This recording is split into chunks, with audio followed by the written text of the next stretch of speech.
J.Lo is just, I don't know. Every man she's been with has said the same thing, except for Diddy.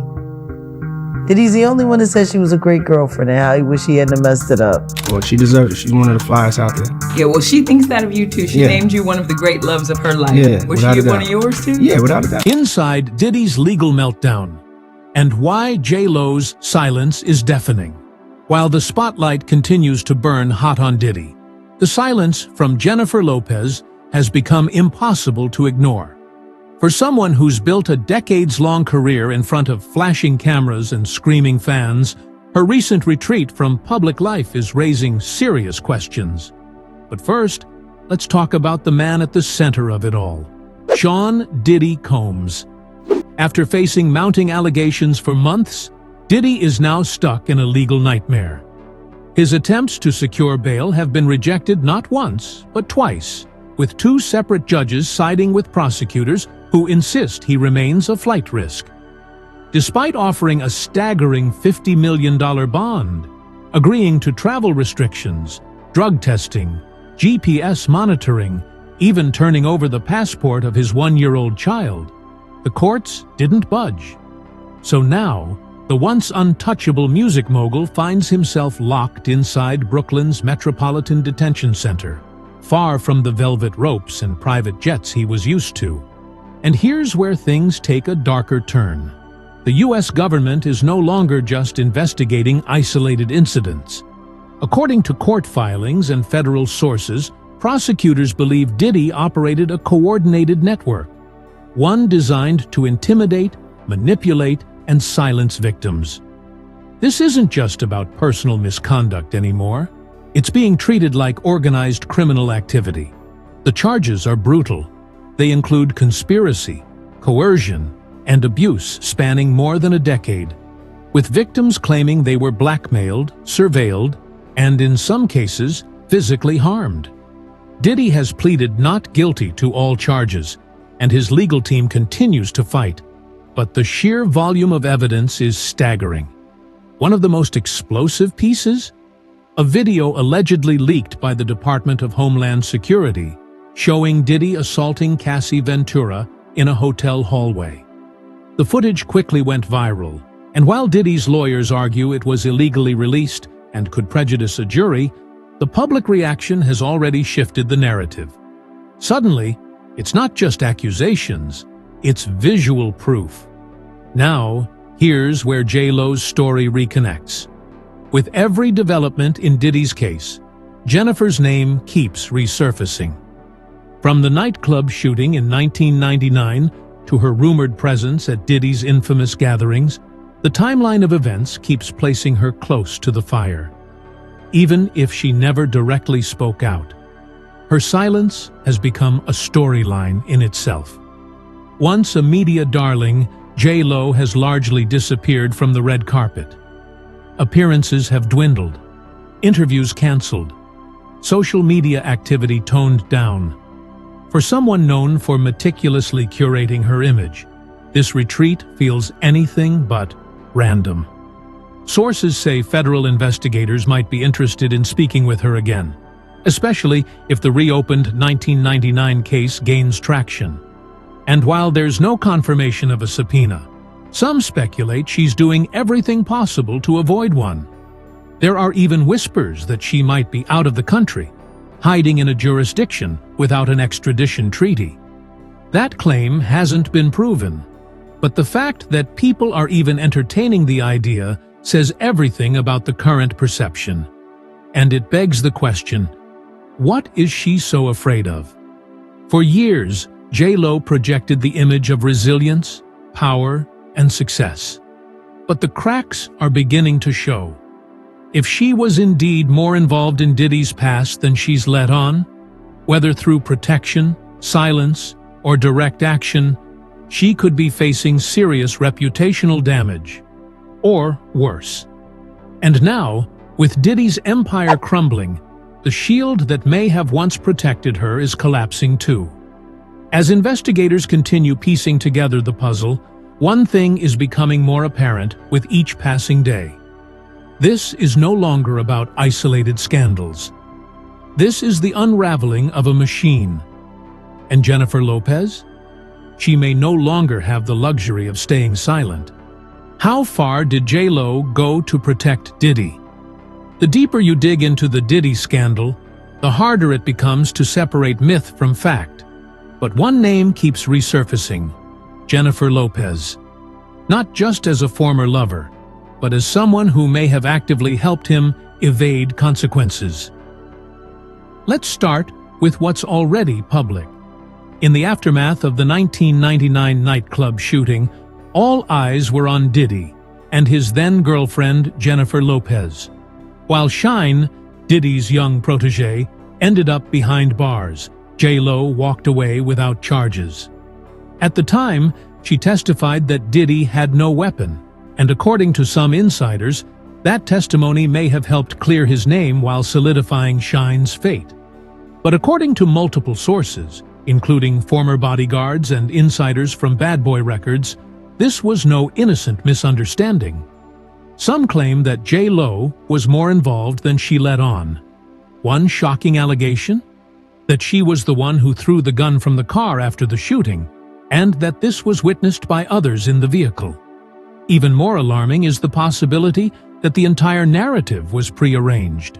One of Diddy's former security heads, Gene Deal, alleged that the couple worked behind the scenes to shape testimony, coach witnesses, and steer blame directly toward Shine. In her words, J.Lo played her role. Think about that for a moment. If true, this wasn't just a case of staying silent. It was a calculated effort to shift legal consequences onto someone else.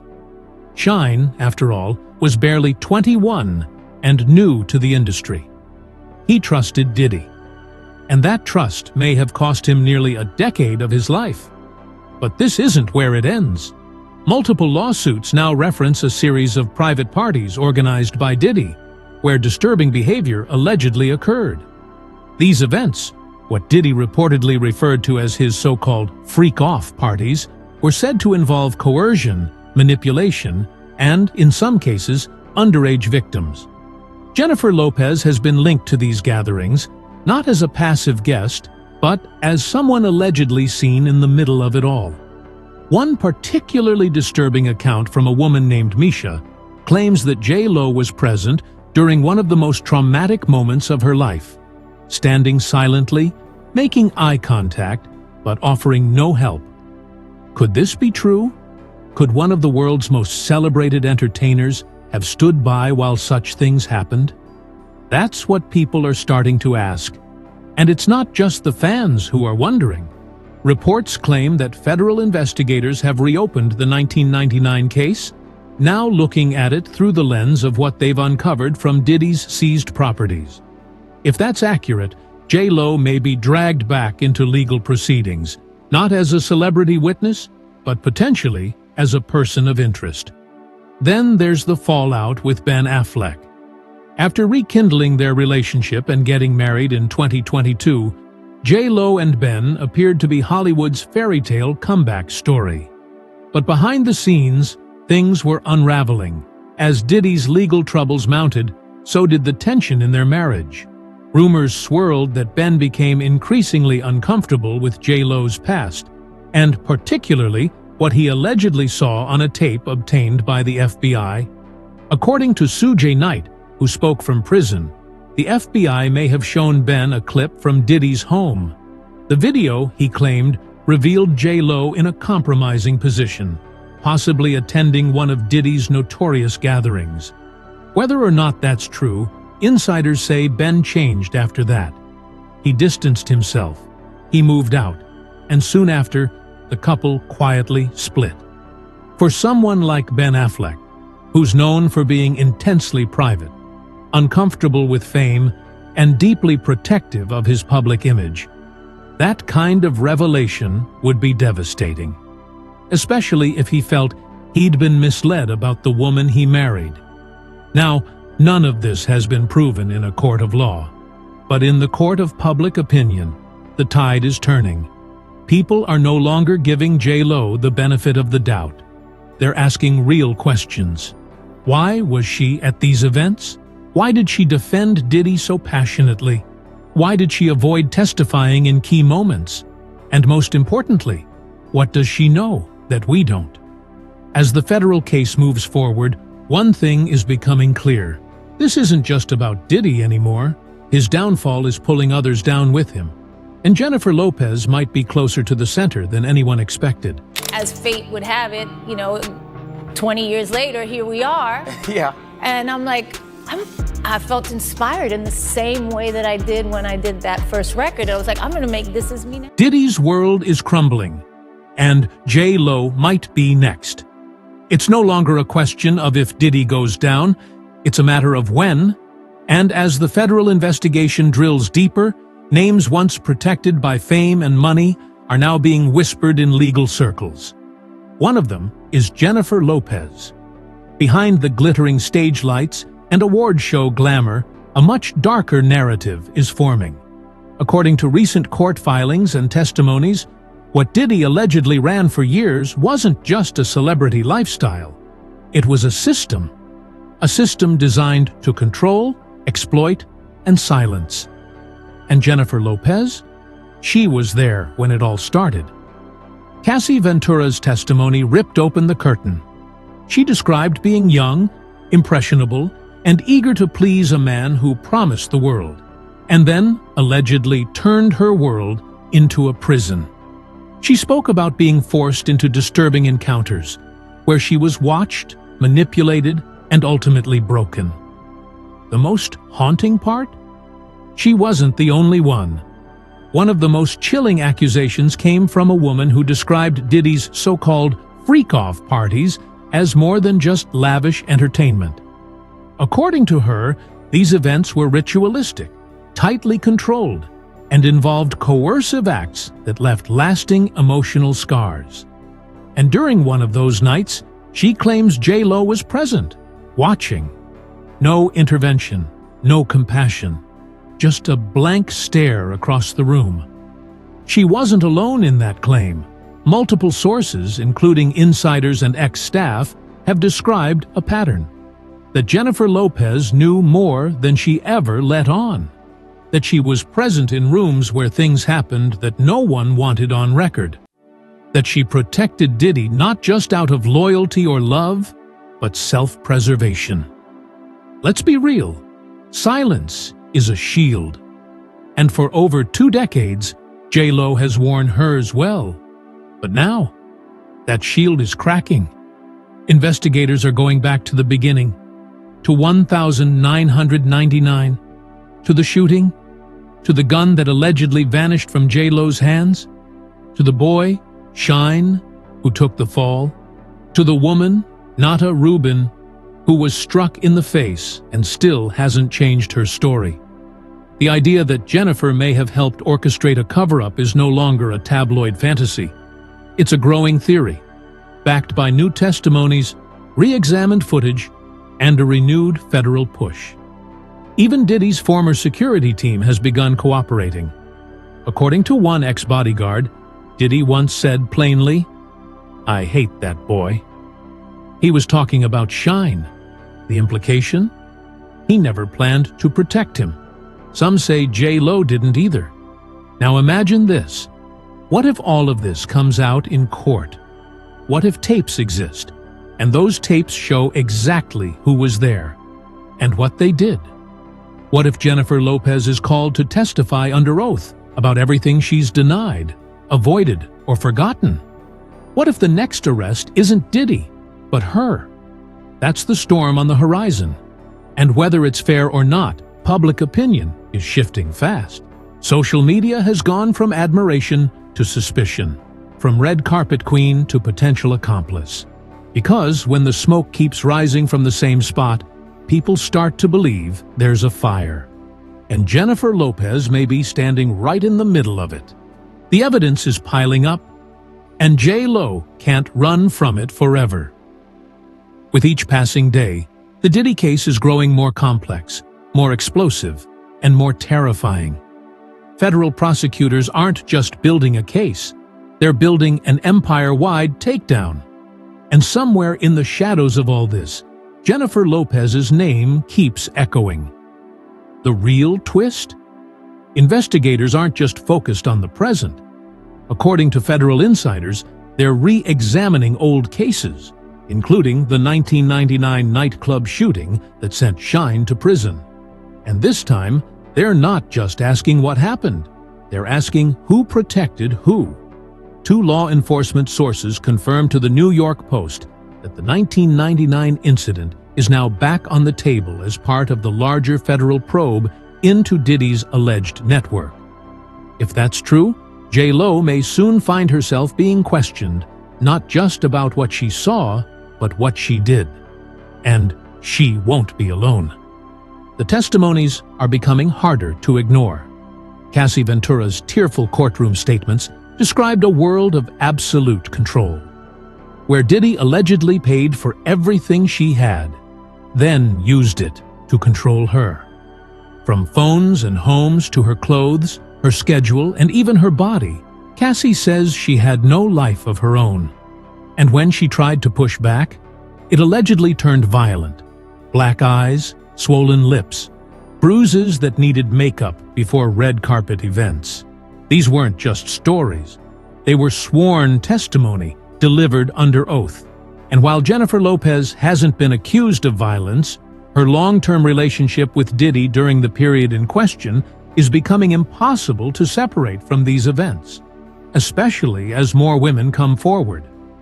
One woman, referred to in court filings as Misha, claimed she encountered J.Lo at one of Diddy's infamous private parties, what he reportedly called his freak-off gatherings.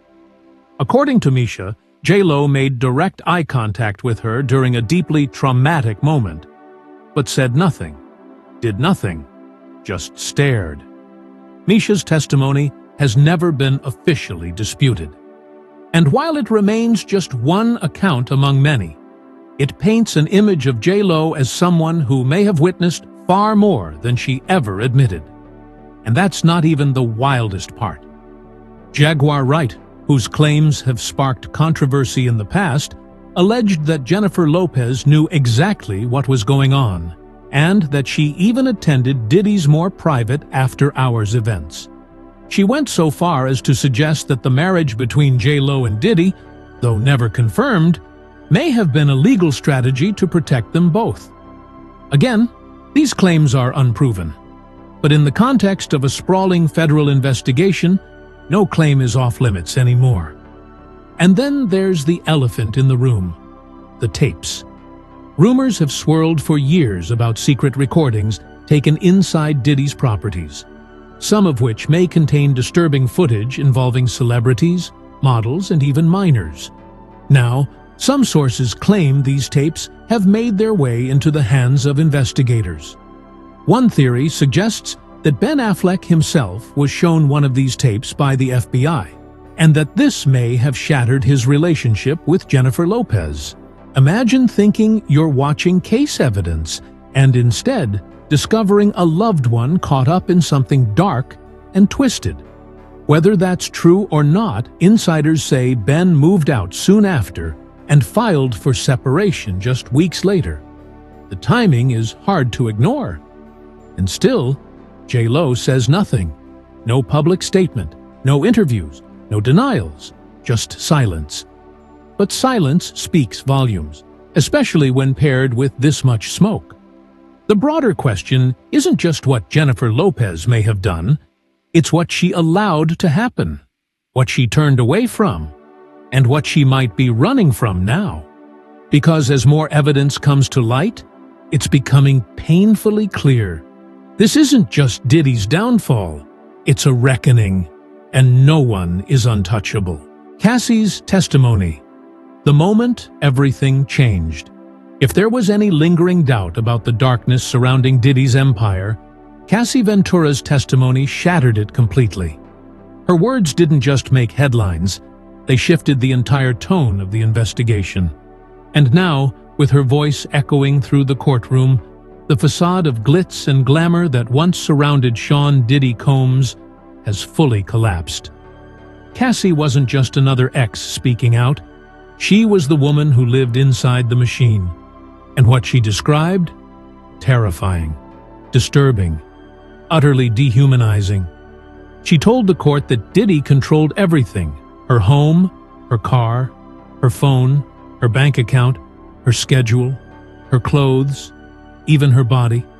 It wasn't a relationship, it was total ownership. And the manipulation wasn't just emotional, it was physical. According to Cassie, Diddy would kick her, drag her, punch her in the face, knock her unconscious. She recalled bruises so bad she had to cover them with makeup before walking red carpets, swollen lips, black eyes, swollen foreheads. This wasn't hearsay. It was sworn testimony, delivered through tears, shaking hands, and long, painful silences. But it gets worse. Cassie described how, within the first year of dating Diddy, she was introduced to what he called freak-off parties, private events involving other men, strippers, escorts, and Diddy watching. She testified that he instructed her to sleep with these men, then paid them based on their performance. She said they were often hired off Craigslist, sometimes through agencies, sometimes found by her directly under his command. And the environment? Dark, drug-fueled, and completely controlled. He chose the lighting, the music, the people. He told her what to wear, what to say, when to smile. Sometimes these events lasted days. She said she needed time to recover, physically, mentally, chemically. She admitted to using a mix of substances, ketamine, ecstasy, marijuana, sometimes just to get through the night. But the worst part? I didn't even want to do it. I wasn't attracted to these people. I didn't want to be touched, she said. But I did it because I was trying to make him happy, because it was the only time he'd pay attention to me. In one especially heartbreaking moment, prosecutors asked her, "Was there ever a time you actually looked forward to the freak-offs?" She paused, then said, "Only because it was the only time I got one-on-one time with him." That's not pleasure. That's trauma survival. And all of this wasn't happening in isolation. According to Cassie and multiple other witnesses, Diddy maintained a network of associates who helped him facilitate these events, silence participants, and suppress any leaks. There were payments, threats, non-disclosure agreements. Loyalty was bought, and fear did the rest. And while Diddy's legal team calls all of this fabrication, the prosecutors aren't buying it. The pattern is too consistent, the stories too detailed, the victims too broken. Which brings us back to Jennifer Lopez. She wasn't part of this testimony. She hasn't been named in this case. But she was with Diddy at the height of this madness, when the control, manipulation, and parties allegedly started. She was the first public face next to him, the original ride or die. And that's why people are looking at her differently now. Because Cassie's story isn't just one woman's nightmare, it's a blueprint, a system. And J.Lo was there when the foundation was being laid. If Diddy's empire was built on exploitation, then who helped him build it? Who saw it? Who stayed silent? That's what everyone's asking. And it's not just fans anymore. Law enforcement is starting to connect the dots. And Jennifer Lopez may no longer be able to hide behind silence, glamour, or legacy. The court date is set. The evidence is mounting. And as more women come forward, the truth may no longer be just Diddy's burden to bear. The final reckoning. Will J.Lo be the next to fall? As the dust begins to settle, and the courtroom prepares for what might be one of the biggest celebrity trials in decades, one question lingers louder than the rest. Is Jennifer Lopez really innocent, or just incredibly lucky? Diddy is already fighting for his freedom. Dozens of allegations, a mountain of evidence, leaked footage, survivor testimonies. His empire, once untouchable, now sits in ruin. But J.Lo, she's still standing, quiet, beautiful, untouched. Or so it seems. Because, while she may not be in handcuffs, she's already been tried in the court of public opinion. And the verdict there is far less forgiving. People are beginning to wonder, how much did she really know? Was she just a bystander to Diddy's alleged darkness? Or a silent partner? She was with him during the early years, when the power was rising, when the whispers began, when the gun was thrown from the car, when Shine went to prison, when women were being paid to stay quiet, when the parties were invitation only and the cameras were nowhere to be seen. She saw it, or at least enough of it, and she chose silence. That silence has protected her for over 2 decades. It gave her space to rebuild, rebrand, rise. But now, the very empire that shielded her is collapsing, and the shadows she walked past might just be turning to spotlights. As the federal investigation deepens, old names are returning to the surface. The 1999 case is being reopened. Witnesses are being re-questioned. Victims are stepping forward with fresh strength. And J.Lo's name is appearing more often than ever before. No, she hasn't been charged. No, she hasn't been subpoenaed. Not yet. But if the rumors are true, if there are tapes, if there are statements, if there are timelines that don't line up, then Jennifer Lopez may soon find herself answering for more than just bad decisions. She may be asked to answer for what she ignored. And if that day comes, it won't be about red carpets, chart-topping albums, or designer gowns. It'll be about truth, about justice, and about how long silence can hold back a storm. For now, she remains out of sight. Her name trending, her face fading, her legacy cracking. Because in this case, the question is no longer, was she there? It's, how much did she allow to happen? And when this trial begins, it won't just be Diddy on the stand. It'll be an entire generation of power, protection, and privilege under the microscope. And Jennifer Lopez, whether she likes it or not, may be standing right in the middle of it. So we ask you now, is J.Lo a victim, an accomplice, or just someone who stayed quiet for too long? The truth is coming, and no one is too famous to face it. And I said, Puffy shot me in my face. This man testified. I testified in the criminal trial. This man testified in the criminal trial. People are like, why didn't she speak up then? Why is she saying something now? She want clout. Are you dumb? Now the question isn't just whether Diddy is going down. The real question is, who's going down with him?